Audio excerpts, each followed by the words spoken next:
கூப்பிடலனாலும் வந்துடுறாரு. இப்போ வேற வேற ரீல்ஸ்லேயே வந்து ஃபேமிலிக்குள்ளெல்லாம் பூந்துட்டாரு. இன்னாரு வித்து இன்னாரு அண்ணே அப்படி இல்லைண்ணே எனக்கு அங்கிட்டு சிரிப்பு.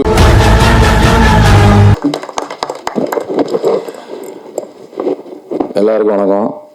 பத்திரிகை, தொலைக்காட்சி, ஊடக நண்பர்கள் அனைவருக்கும் வணக்கம். இந்த மேடையில் வந்து அமர்ந்திருக்கும் புது இயக்குனர் ராதா பாட்டில் ராதா இயக்குனர், ஜேபிபி இயக்குனர்.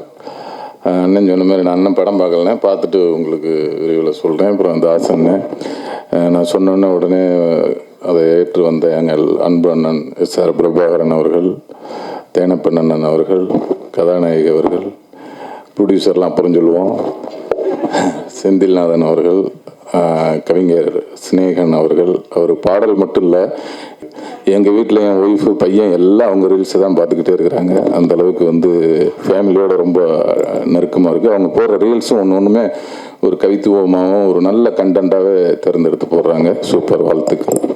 அடுத்து மாமா ரோபோ சங்கர் மாமா அவர்கள் கூப்பிடலனாலும் வந்துடுறாரு, ஏன்னா அவர் வீட்டு ஃபங்க்ஷன், அதனால் மாமா அவர்களுக்கு வாழ்த்துக்கள்.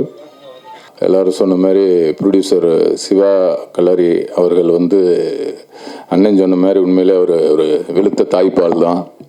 ஏன்னா ரொம்ப ஒரு வாக்கு கொடுத்தா அதை காப்பாற்றணும் அப்படின்னு நினைக்கிறதுல ரொம்ப மெனக்கெடுவார். அந்த மாதிரி ஒரு நல்ல கதையை பண்ணணும், ஒரு காசுங்கிறது முக்கியம் இல்லை, நம்ம ஒரு ஸ்டாண்டர்டாக ஒரு நல்ல படம் பண்ணணும் அப்படின்னு நினைக்கிற ஒரு தயாரிப்பாளர்.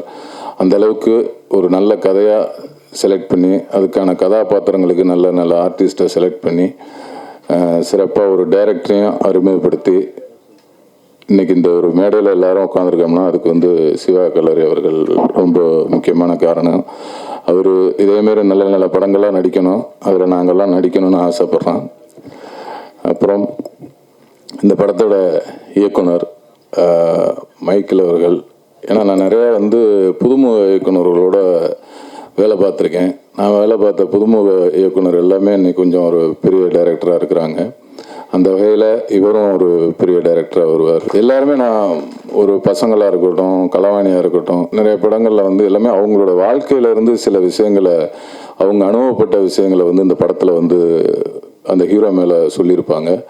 அதுமாதிரி இதுலேயும் நம்ம மைக்கேல் பிரதர் வந்து அவர் வாழ்க்கையில் நடந்த இந்த இன்சிடெண்ட்டை வந்து இந்த ஹீரோ கதாபாத்திரத்து மேலே அந்த ஃபேமிலி இன்சிடெண்ட்லாம் நிறைய விஷயங்கள் அவர் லைஃப்பில் நடந்ததை இது சொல்லியிருக்கிறாரு. அதனால் அதில் கொஞ்சம் வந்து ஒரு உயிர் இருக்கும், ஜீவன் இருக்கும், நம்ம பார்க்கும்போதும் நமக்கு அந்த இது உணர முடியும். அதனால் வந்து அவர் இனிமேல் வந்து ஒரு பெரிய நல்ல டைரக்டருங்கிற ஒரு இடத்துக்கு கண்டிப்பாக வந்துடுவார். நிறைய படங்கள் பண்ணணும். அம்மா, ஏன்னா அவங்க குடும்பம் வந்து ரொம்ப அருமையான ஒரு அழகான குடும்பம். அவங்க ஃபேமிலியெல்லாம் ஷூட்டிங் ஸ்பாட்டுக்கு வருவாங்க. அம்மாவாக இருக்கட்டும், அவங்க சிஸ்டர்ஸ், அப்புறம் அவங்க ஒய்ஃபு, பசங்க எல்லாமே வந்தாங்கன்னா ஒரு குடும்பம்னா ஒரு கூட்டாக, ஒரு ஜாலியாக, அது ஒரு வித்தியாசமான ஒரு குடும்பமாக, ஒரு அன்பாக நல்லா இருக்குது. அவங்க குடும்பத்தை பார்க்குறதுக்கு ரொம்ப பிடிக்குது. நல்ல அருமையான குடும்பம். இந்த குடும்பம் ரொம்ப வந்து சந்தோஷமாக இருக்கணும்னு இந்த நேரத்தில் இறைவனை வேண்டிக்கிறேன். அப்புறம் அந்த படத்தோட இசையமைப்பாளர் ரகுநந்தன் அண்ணன் அவர்கள், இது 4வது படம் எங்களுக்கு. அவர் சொன்ன மாதிரி இந்த 4 படமே 4 டிஃப்ரெண்ட்டாக இருக்கும். பாடல்களும் ரொம்ப அருமையாக அவர் மெலோடிகள் போட்டிருக்காங்க. இந்த படமும் ஒரு வெற்றி பட வரிசையில் அவருக்கும் எனக்கும் அமையணும்னு நம்புகிறோம்.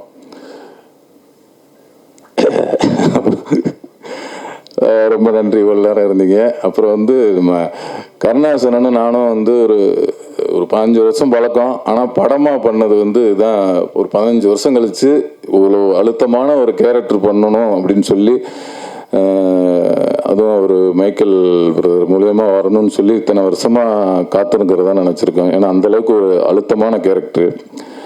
ரொம்ப அண்ணனும் ரொம்ப எங்களுக்கு ஒரு ஃபஸ்ட்டு ஒரு நாள் 2 நாள் கொஞ்சம் அதை பிடிக்கிறதுக்கு ஒரு மாதிரி எனக்கு கொஞ்சம் இதாக இருந்தது.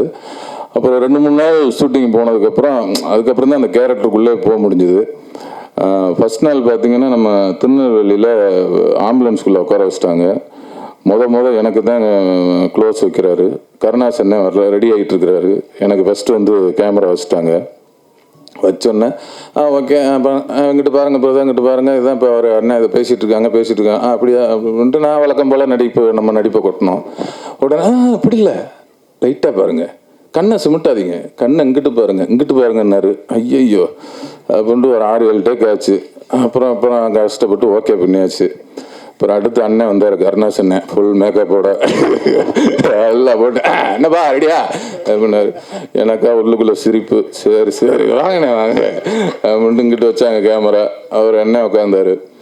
என்னப்பா dialogue? Right okay ready. Hello இன்னொரு வித்து இன்னொரு அண்ணே அப்படி இல்லைண்ணே. எனக்கா அங்கிட்ட சிரிப்பு. இவ்வளோ நேரம் நமக்கு ட்ரௌசர் கிளம்பிச்சு. அடுத்து அண்ணன் வந்தார், டும்னாரு. பார்த்தா அவர் அப்படியே இன்னொரு மாதிரி அப்படியே 3வது டேக்கில் அப்படியே என்னைய பார்த்தாரு. இப்போ தானே முடிச்சிருக்கேன் நான் அப்படின்னா. அப்புறம் அவர் வேற 6 டேக் போனோம். என்னப்பா அது ரொம்ப இதாக இருக்காப்புல, நல்லா தானே பண்ணுறேன் என்ன ரொம்ப அப்படின்ட்டு. அப்புறம் போக நல்லா வரணும். ஆமாம் நல்லாத்தான் பண்ணுறேன்னு சொல்கிற மாதிரி பண்ணால் நல்லாத்தான் வரும், நமக்கு வர்றதானே தம்பி நம்ம பண்ண முடியும் இல்லை அப்படின்னாரு. இல்லைண்ணே நல்லா தானே இருக்குது, பண்ணால் கொஞ்சம் நல்லா இருக்கும்ன்ட்டு. அப்புறம் அவரும் 2 நாளைக்கு அப்புறம் இந்த 2 நாள் இந்த ஒரு மாதிரி கஷ்டம் இருந்தது. அதுக்கப்புறம் 3ஆவது நாள்லேருந்து அந்த டைரக்டர் என்ன நினைப்பாருன்னு எனக்கும் புரிஞ்சிருச்சு, அண்ணனுக்கும் புரிஞ்சிருச்சு. ரெடின்ட்டு அதுக்கப்புறம் டக்குன்னு போயிடுச்சு. அதெல்லாம் முடிஞ்சதுக்கப்புறம் அப்புறம் டப்பிங் பேசுனாங்க. டப்பிங்கில் இப்போ கரெக்டாக என்னையை தான் ஃபஸ்ட்டு கூப்பிட்டாங்க. அதேமாதிரி டப்பிங்கில் நான் வேறு மொத சென்னை ஸ்லாங் பேசியிருக்கேன்.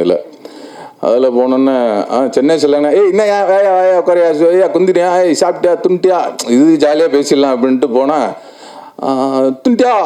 துண்டியா இல்லைங்க, அது அந்த தூ போடக்கூடாது. தூ பிரதர் அப்படின்னு. ஐயோ என்ன பண்ணுற? இன்னா இல்லை நான் அப்படின்னா. ஐயோ நாவா சரின்ட்டு அதை கஷ்டப்பட்டு முடிச்சு டப்பிங் ஒரு 4-5 நாள், ஒரு வாரம் போச்சு, முடிச்சிட்டேன். அண்ணன் கரெக்டாக அடுத்து அண்ணன் கருணாசனை நைட்டு ஃபோனு, என்னப்பா தம்பி டப்பிங்லாம் முடிச்சிட்டியா? முடிச்சிட்டேனே. உங்களுக்கு நாளைக்கு எனக்கு உள்ளுக்குள்ள சிரிப்பு. என்ன தம்பி சிரிக்கிற? இல்லைண்ணே ஒன்றும் இல்லை நாளைக்கானே. சரி போயிட்டு வாங்க. தம்பி நீ நினைக்கிற மாதிரி இல்லை, நான் ட்ராக் வாய்ஸ் பேசி வைக்க சொல்லிட்டேன். போன அந்த பேசுகிற